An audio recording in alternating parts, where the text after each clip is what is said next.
Hello, my name is Ryan Munson, and this is my second year as the Instructional Technology Coach in the Mounds View Public Schools District in Minnesota.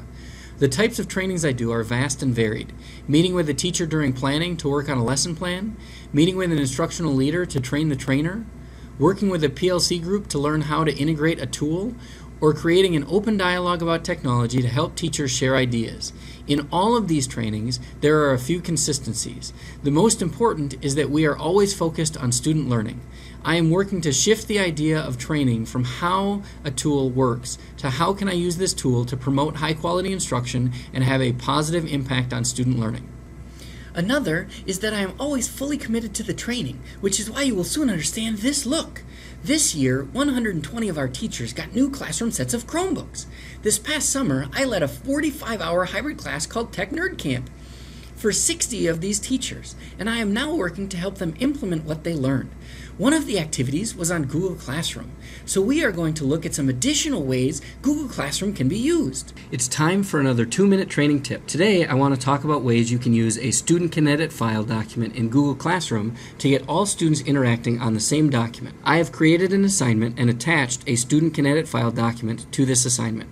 When your students open this assignment, they will all go to the same doc. In this example doc, I have created a table where each student can write in their own cell so students aren't writing over the top of each other. You could also make a Google presentation in the same way where each student gets their own slide. Now let's talk about some ways this might be used. Try to think about how you could modify some of these ideas and use them in your class. For the first one, have students use the GMath add-on to solve a problem. You could have each student work on a different problem in their cell, then look as a class to find errors that need to be corrected. You could even have some students make common mistakes on purpose to see if their classmates catch them. In the second one, have your students read an article that shows two viewpoints. Have students choose a side of the issue and write a defense for that position. Then, give students time to read other ideas. I like to have students choose an opinion that is different from theirs and defend that one in the class discussion. For the third one, pose a science question and have your students create a procedure to answer the question. Once students are done, they can read other procedures and make modifications to their own, or you could have students get into lab groups and use their ideas to create a group procedure.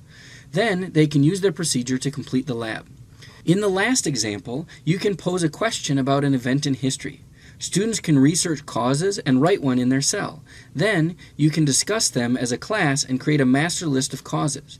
You can repeat this process 2 or 3 times without students repeating anything from the master list to have students dig deeper into their research. That's it for this 2-minute training tip. If you need support implementing these or other ideas, email me to set up a training.